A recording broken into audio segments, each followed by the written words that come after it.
말씀 보겠습니다. 전도서 3장 19절에서 21절 말씀입니다. 같이 읽겠습니다.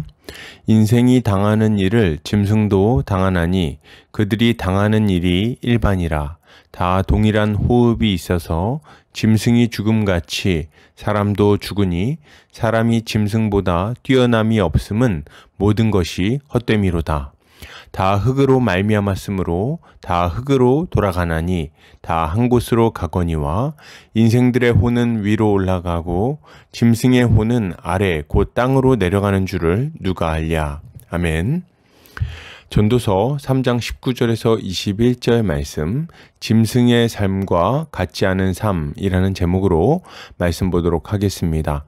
신자는 짐승과 같은 삶을 멈추고 주님을 따르는 삶을 살아가는 자입니다. 왜요? 우리의 존재가 변화되었을 뿐 아니라 그런 삶을 살 수 있는 능력까지도 받았기 때문입니다. 오늘 본문을 통해서 이에 대해 함께 살펴보도록 하겠습니다. 오늘 전도자는 인생이 당하는 일을 짐승도 당한다고 말하면서 그들이 당하는 일이 일반이라고 말합니다. 둘 다 동일한 호흡이 있어서 짐승이 죽음같이 사람도 죽으니 사람이 짐승보다 뛰어남이 없다고 말하면서 모든 것이 헛되다고 한탄합니다. 전도자는 사람이나 짐승이나 다 흙으로 말미암았으므로 흙으로 돌아가게 되는데 다 한 곳으로 가게 될 것이라고 말합니다. 그러면서 인생들의 혼은 위로 올라가고 짐승의 혼은 아래 곧 땅으로 내려간다고 말하는데 그것을 누가 알겠느냐고 묻습니다. 본문은 일반이라는 말과 동일하다는 말 그리고 뛰어남이 없다는 표현을 반복하면서 사람과 짐승의 동일함을 강조하고 있습니다.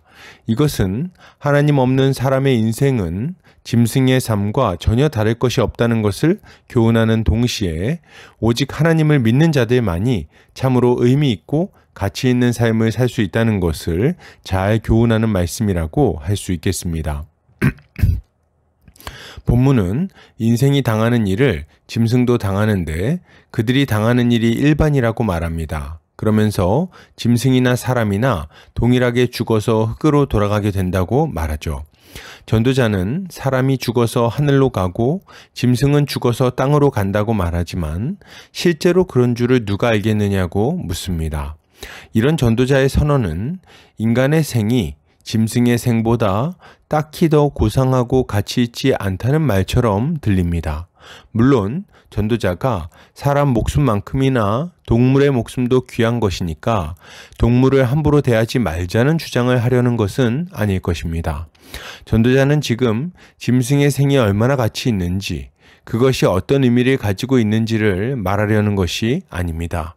그의 관심은 온전히 사람에게 향해 있습니다. 사람의 인생에는 어떤 가치가 있는지, 사람의 생이 짐승보다 더 가치 있는 것이 되기 위해서는 어떻게 해야 되는지를 고민하고 있는 거죠.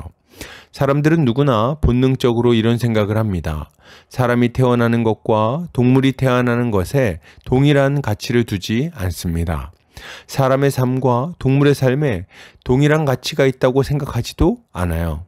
또한 사람들은 죽음에 있어서도 사람의 죽음과 짐승의 죽음은 그 가치가 다르다고 생각합니다. 사람들은 사람의 삶이 동물의 삶보다 훨씬 더 존귀하고 가치 있다고 여기는 거예요. 그러면 사람은 왜 이런 생각을 하게 되는 걸까요? 그저 같은 종이니까 편애하는 걸까요? 그렇지 않습니다.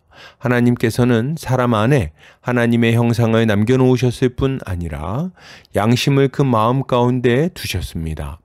사람은 개나 고양이의 목숨보다 사람의 목숨이 더 귀하다는 것을 그 안에 있는 양심을 통해서 하나님의 형상을 통해서 알 수 있는 거죠.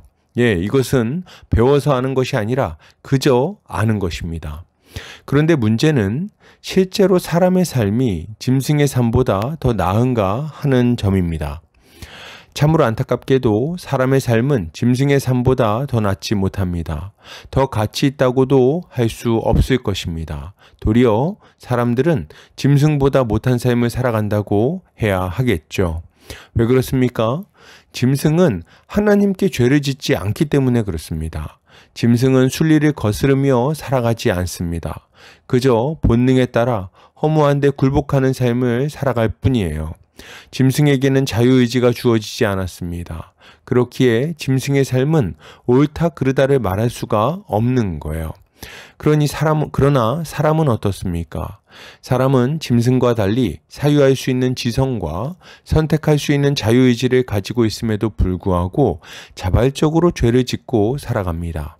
하나님을 거역하고 말 못하는 우상을 만들어서 온갖 더러운 방식으로 우상을 섬깁니다. 하나님의 이름을 우스갯거리로 삼고 망령되이 일컬으며 살아갈 뿐 아니라 하나님 외에 온갖 다른 것들에서 안식을 찾습니다. 이들은 부모를 거역하고 형제를 미워하며 부부간의 불의를 행합니다. 남의 것을 탐내서 그것을 빼앗기 위해 온갖 거짓말을 지어내기도 하죠. 이들의 마음은 만물보다 심히 부패해 있고 그 삶에는 온갖 추악한 죄로 가득 차 있는 것입니다. 이들이 추구하는 것은 무엇입니까? 잘 먹고 잘 사는 걸 추구합니다. 더 많은 쾌락과 만족을 추구하며 사는 거죠. 이들은 짐승들과 별반 다르지 않은 것을 추구하고 쫓으며 살아갑니다. 이들의 삶에 무슨 가치가 있겠습니까? 그러면 이들의 죽음은 또 어떨까요? 짐승보다 더 의미 있다고 말할 수 있습니까? 이들이 추구했던 모든 것이 그들의 죽음과 함께 흙에 묻히게 될 것입니다. 이것은 짐승이 죽어 흙이 되는 것과 아무 차이가 없습니다. 이들이 먹었던 음식이 무엇인지, 이들이 누렸던 기쁨과 호사가 무엇인지 누가 알아주겠습니까? 누가 거기에 특별한 의미를 두겠습니까? 그는 그저 죄인으로 태어나 하나님 앞에서 날마다 죄를 더하다가 심판 가운데 들어가게 되는 것입니다. 그러면 뭡니까? 사람은 짐승과 똑같이 허무한 삶을 살다가 의미 없이 죽어서 사라져버릴 수밖에 없는 것입니까?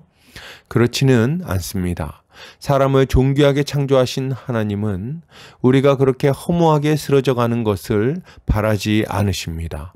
그렇기에 주님은 흙에서 나와 흙으로 돌아갈 우리에게 독생자를 보내주심으로 이 허무한 인생에서 벗어나게 해주시는 것입니다.